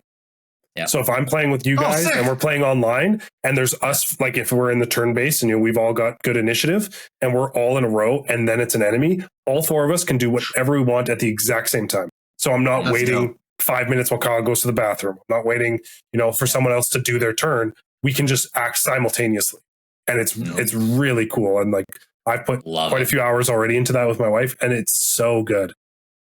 Yeah. Oh, good job, Baldur's Gate. You crushed Baldur's it. Gate 3. Thanks, Remnant 2. You tried. Yeah. We love you.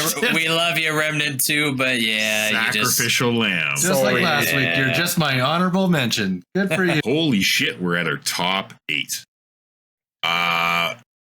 That was some surprises from myself included. I didn't expect to argue the way I did, but here we are. we're gonna go back around the same way we did before. So we're gonna start with quarter 4, and that is Spider-Man 2 versus Alan Wake 2. Battle of the sequels. Hey. What a region that I know. That is. Yeah. It's tough, but honestly, for me, like, yes, Alan Wake has gotten a lot of attention. I still think Spider-Man 2 is a better game and more deserving, especially with the way Insomniac has pumped out like hit after hit. And this makes me more excited for a Wolverine game.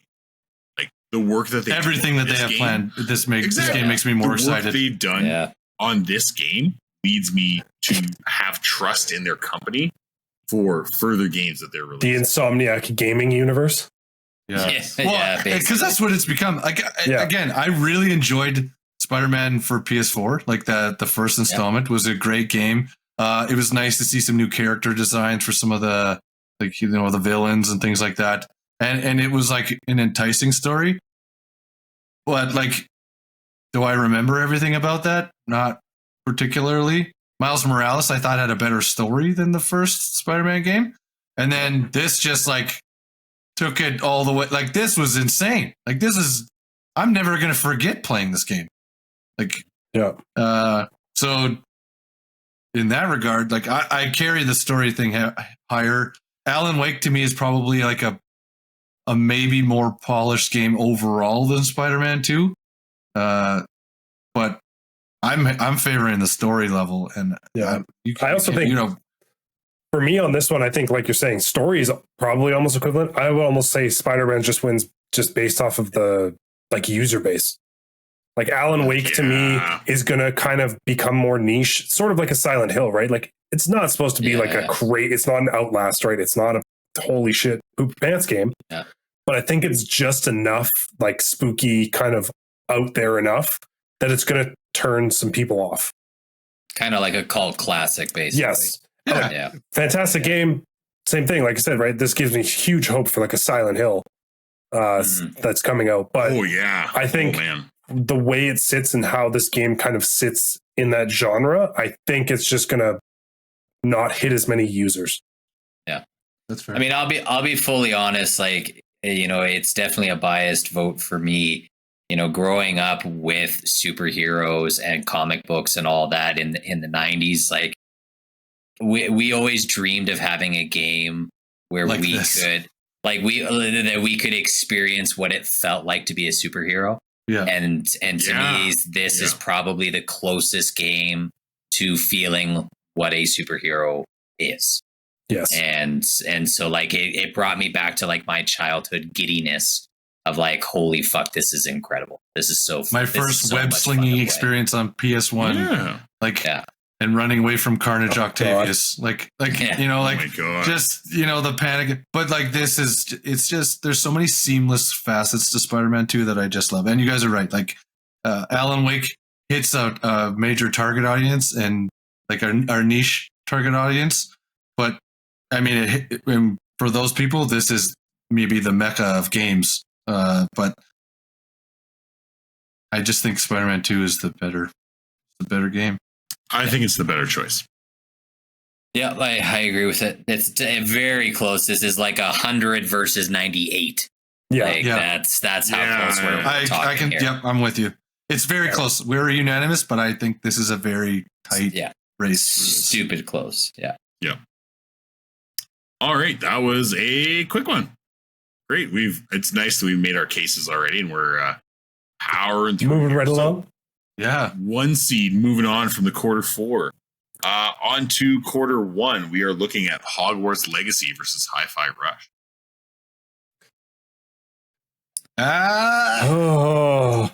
That's a tougher decision, honestly. I think going with how we discussed Sea of Stars and talking about a more unique I'm with you. And like artistic take on a game, you have to pick Hi-Fi Rush. I am with Hogwarts. You. I agree. Hogwarts, yes, Hogwarts fans, you guys are great. You're the Swifties of Magic Universe. You guys fucking love it.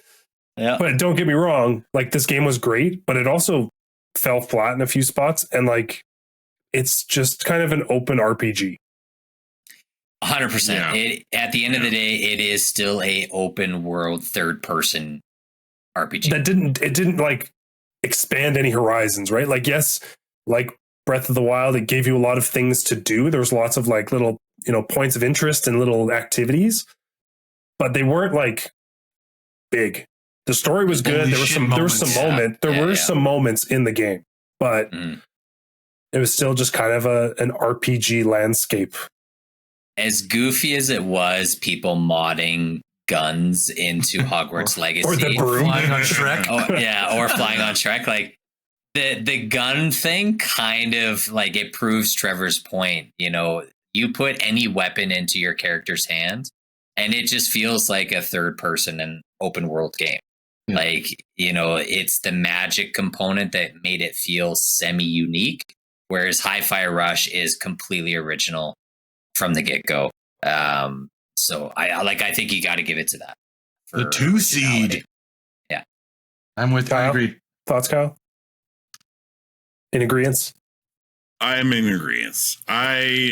Kyle is tired. Kyle's ready for bed. Oh no, seriously though, like Hogwarts Legacy pulled a lot of non-gamers into gaming. Yes. But yes, it did. Yep. But it was also controversial as shit. Oh my god. For the wrong reasons. The gaming developer had nothing to do with any of that. Nothing to do with it. Yeah. No. If anything, they fought back and actually did a very good job with representation and everything in that game. And everything else. So, yeah. Yeah. So I'm in accordance. I'm in agreement. Hi-Fi Rush. Hi-Fi Rush, second seed. Yeah. Way to go. Good for you guys. Yeah. All right. Quarter 2. We are looking. This was the upset. The upset. This is the weird one. Yeah. This was very weird. We are looking at Star Wars Jedi Survivor versus Final Fantasy 16. Yeah. Wow. Fuck me. Yeah. Honestly, where do we start drawing lines in this one? Yeah. This is tough, man. God, it might have to be Final Fantasy 16 for me. Oh. If we're talking about strength of story, if we're talking about like making you care about characters, I feel like Final Fantasy 16 is a much better pick than Jedi Survivor. I don't entirely disagree, but Star Wars does do a pretty good job with the stories, actually, in both of those games. It's such a massive franchise too. And there's a lot of pressure with a Star Wars franchise to like come out with a good product that doesn't just fall flat because the audience level is so vast. And that audience is so used to games being shit. Yeah, for Star Wars too. Where this was like pretty fucking phenomenal. To Jordan's earlier point, like this is like maybe the best Star Wars game ever made. I almost want to vote through Star Wars based more on the fact that it functioned better. I like Final Fantasy's great. This is the same thing that happened with, was it 13? Where they like shot for the stars, but then the game 15. 15. Yeah, 15. Where there was like, game's great. Awesome concept, but it's like kind of runs like shit, to be honest.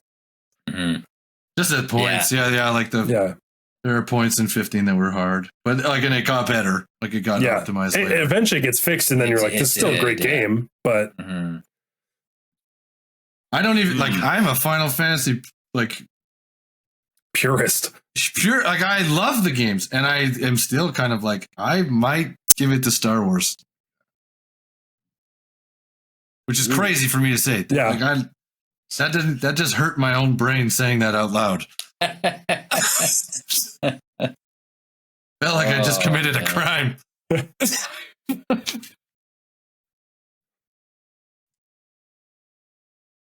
I don't know, man. This one is tough. Because like both games are so good. And they do things very similarly, but just slightly different. Yeah. Like Star Wars is kind of their take on like a Dark Souls game. Yeah. Whereas Final Fantasy, like you said, is more Devil May Cry. Yeah. Yeah. it's very much so like action based. Like they could throw up a point system in combat, and I wouldn't bat an eye because these games had similar Metacritic scorings. Like, yeah, they're not super far off of each other. I do kind of wish Final Fantasy had stuck with more of the 7 remake system, where you're doing action RPG, but also kind of doing turn based. Yeah, right. And it's sweet. I love that game. I don't know that. Yeah. I think I gotta lean towards Star Wars, just like Trevor said, the immense pressure that this franchise has to produce a good game. Oh yeah, I said that. Or sorry, Daryl. my apologies. Potato. Yeah, but like the pressure for Star Wars to release a good product, and especially with a lot of the complaints that the fan base had with the first game in this series. Yeah. Like to me, everything that was a negative in the first one was fixed or completely overhauled and improved on in this one. So like I think for that alone, I think I gotta go Star Wars for this one. And that pains me too, because I do love Final Fantasy games. Like I really do. Is that another upset? Well, I'm got a Cinderella story for him in here. Yeah, like this is kind of crazy. Where because like if you think about it, and some of the other arguments we've had, like Final Fantasy 16, it has a new combat system for Final Fantasy games, a new take towards developing combat, with like your summons and everything. Like that's completely overhauled and revamped and redone. Whereas like if Star Wars a building block? Like is this a build off of the last game? Are we talking Breath of the Wild? Tears of the Kingdom. And it is. And it's a build off, but it's also not like Horizon where you like dropped all your shit in the river. Where you act, it's more like God of War. Where you start at a point where they're like, you're now a Jedi, and then they make it better. But like how much of the system is like how much of the development was borrowed off of the last game? Like for the same just like we get the character models, maybe that's about it. Like it's not the same planets, it's not the same. I see what you're saying, Daryl. I do. And the soundtrack in Final Fantasy is so fucking good too. It is so good. This one's a coin flip to me. Yeah, you know what? I'm gonna flop to Final Fantasy for Daryl's Daryl's argument. To the uniqueness argument. Yeah, like again, it's Final Fantasy's been around forever, but it's an anthology series for the most part. Like every game is self-contained. It's a new world, it's new characters, it's a new style. Like there's not much building block for them to use here. Swords. You know. Swords. Bad fuck right there. I think I'm back. I've flopped. Yeah, flop. Just that alone. Fucking sword. The one thing we've wanted to do in Final Fantasy for the last 15 games is like, I want to play as the summon and kick some ass. Yeah. Swords.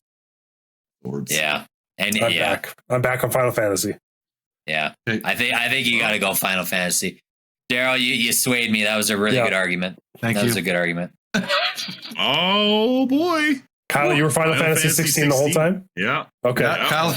Kyle was right. Sit over here, just like I told you. Yeah. What the fuck, guys? Let's move it along here. Well, trying to be objective. And let's round it up. One. Baldur's Gate 3 versus Sea of Stars. I'm sorry, Sea of Stars. I love you. I apologize. I love you so much. I apologize. This was a good fight. You fought a good fight, buddy. You fought the fight. This was a juggernaut. Yeah. Fight. Oh, I got your platinum, buddy, and I'll cherish that platinum. But Baldur's Gate 3 crushes. Like nobody expected this game. Mm-mm. I've even playing we talked about this before. Like my wife and I played through in prep for this. We played Divinity Original Sin 2. Yeah, that took us 120 hours, and there was content for all of it. And the thing is, in that game, when you chat with people, it's just text screens for the most part. There's very few cutscenes. In Baldur's Gate, all of those are cutscenes. Every single fucking one is a voice cutscene. It is insane. Like, I don't get how this isn't like Call of Duty 800 gigs worth of content on my PlayStation. Yep. I'm also shocked that Larian Studios self-published this game for how big it is.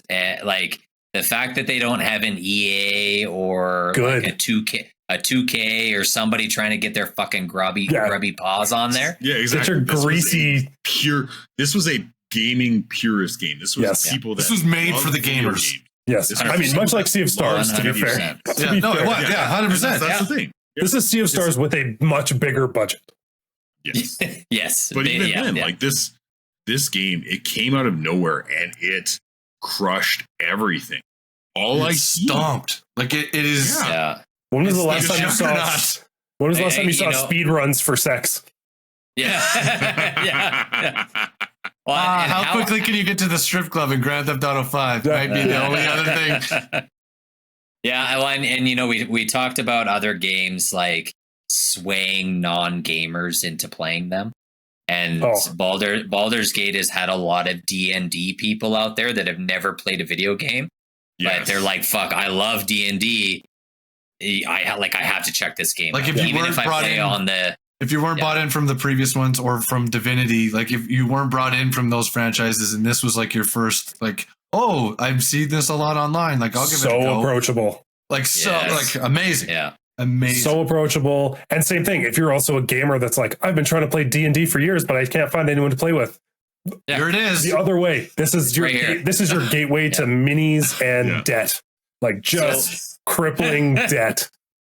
So like a great, you know, to kind of jump on that. Kenton, good friend of the podcast, we've had him on before. Kenton has never played a D&D game in his life. And he bought Baldur's Gate because he was like, I've always wanted to learn how to play D&D, but I don't have enough friends that are into that kind of thing. And so he was like, would you want to play like 2-player co-op with me so that I can, you know, try this out? I was like, fuck, absolutely. Like, you know, that's a no-brainer. You know, so like that's a perfect example. You know, he's a Call of Duty first-person shooter guy. And he bought a turn-based RPG because of this. Like, so it's really cool to see that. And we'll post screenshots of when the podcast makes like our ridiculous characters because it's going to be bad. It's going to be amazing. Yeah. Yes. Get ready for Hingle McCringleberry. Yes. Yeah. Are you gonna be like are you gonna be like a naked blue guy like in Elden Ring? Like when people make the crazy people in Elden Ring? Let me solo her on his head. Naked mole rat. That's what I want to be. Oh my god! And like the nice part about the podcast taking a break over the break. Oh, there's gonna be a lot of Baldur's Gate. There's gonna be a lot of Baldur's Gate going on. Yes. And it's gonna be hilarious. I'm gonna make a kobold that can only cast fireball. It's the only thing I know. Yeah, that's an easy win. Easy win. It makes me sad a little bit, but Sea of Stars is a phenomenal game. One of the best games I played all year for sure. Like I love Sea of Stars too. Like don't just in the wrong bracket at the wrong time. You know. I hope they win like indie game of the year, and I think there's a chance they will. But I've been seeing there's a lot of love for that game. Got a lot of justified love this year. Sea of Stars, good work. Yeah, absolutely. So, to round out our final four. Oh my God. It's time to play the music. It's time to light the lights on the Muppet Show tonight. Okay, let's go. I'm ready. All right. Quarter one, Hi-Fi Rush. Yeah. Wow. Quarter two, Final Fantasy 16. That's quarter three, Baldur's Gate 3, and quarter four, Spider-Man 2. So in the finals, we have Hi-Fi Rush 2 against Baldur's Gate 3 and Final Fantasy 16 versus Spider-Man 2. And this is where we leave it up to you, listeners. Now it's your turn to help us decide what happens next. Vote. Rock the vote. Yeah, vote. Vote or die. Also, attached to this, because this is our 100th episode, Oh, yeah. Please continue, Jordan. Okay. We are, along with the vote, we would love everybody to vote for this, but we are also partnering with Retro Edge Art. Our favorite Retro Edge. The best. The one true Kyle, some would say. Yep. But he's been very kind to partner with us for our milestone episode. And the person that enters this contest for us and wins, they're going to be able to go to his Etsy store and pick from any of his products. Anything. I don't know if you've seen some of them, but like if you like any old games, double wide. Oh, that thing is like quadruple the size of a normal one. That thing is sick. So cool. Yeah. So for any new listeners that don't know Retro Edge Art, he does collectible mini diorama cubes of some of the most beloved games of all time. And so he has a extensive catalog on his store. It's too clean. You can't even get past the sheen. Oh, yeah. The details are fantastic. Every cube is numbered as well. So if you're a collectible nerd like most of us, numbered editions are fucking titties. So make sure to enter that giveaway. And if anybody's kind of followed us through for 100 episods, thank you. Good for you. Congratulations. Congratulations. Yeah. Thank you so much. You're officially our friend. Yeah. Yeah. It means a lot to us for sure. We want to thank everyone who has listened this far. This is by far our longest fucking episode we've ever done. Yeah. We're bordering on like 2 hours here. Guys, I'm proud of you. We held it together. There was no major fisticuffs. There's a few surprises along the way. Yeah, honestly. Yeah, some upsets. Some major upsets, This season has been pretty full of some amazing guests. We want to thank all of our guests for being on. Yeah. Thank you. This started as a small labor of love and has ballooned into a bit more than that. And we appreciate any and everyone that has joined us, because we've talked to some really cool people along the way here. Mobile game devs, voice actors, gamers, Ninja Turtle lovers, nerdy gamers just like us. Yeah, exactly. So from the bottom of our hearts, thank you very much. Thank you all for tuning in for another season of the Good Enough Gaming Podcast. Look for episode 101 coming 2024. Stay tuned. 2024 at some point. We'll let you know. Yeah. Once we get our shit together, folks. We've got some big things cooking for next season, so stay tuned. Hit us up, get in touch, let us know if there's any games we missed this year that we need to play. Oh my god, yeah. I know there's probably some, but we do have a Discord, so click the link in our bio on Instagram. Totally on that all the time. Yeah, take a look at the show notes on YouTube, and join us on Discord in our off season. We'd love to talk to you guys, and any games that we've missed, any anime or anything that we should check out, let us know. Guys, I actually got a late write-in ballot for the game of the year. I just wanted to share it with you. Is it from your son? Nope. It says Power Wash Simulator. Oh god. Get out of here. Greatest time sink of the year. Yeah. For Kyle and all ADHD dads out there. Oh my god. Okay. Once again, folks, thanks very much for tuning in. I hope you had a good enough time. I think that season. Good enough. Good enough. Thanks for tuning in to this week's episode. Make sure to follow us on Instagram, TikTok, and YouTube for more content. We also invite you to write an email or join us on Discord to talk about anything from our episodes or something else you would like to discuss in the future. Please subscribe to the Good Enough Gaming podcast on Spotify, Apple Podcasts, or wherever else you listen to your podcasts. And remember, we might not be great, but we are good enough.